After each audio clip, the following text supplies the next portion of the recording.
Welcome to Kenton Teaches. Enjoy the video. You start inside Settings because that is the only direct route to set a lock screen password.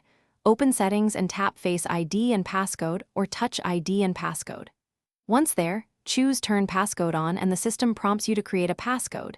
This step prevents accidental access. You should pick the passcode type next. Make a quick decision now between 4-digit, 6-digit, or custom alphanumeric.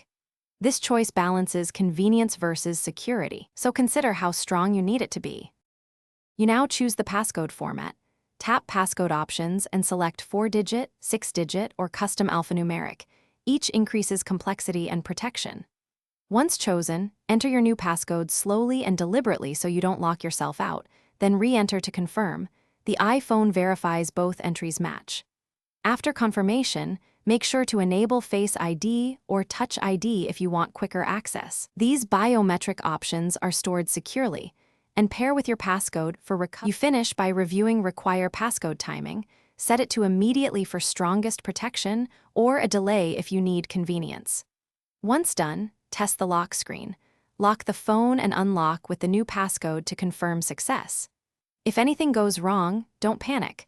Make sure you remember your Apple ID credentials because you may need them for recovery. And note that using recovery or restore via Finder or iTunes requires your passcode or Apple ID to regain access. Thanks for watching. Please subscribe if this video was helpful.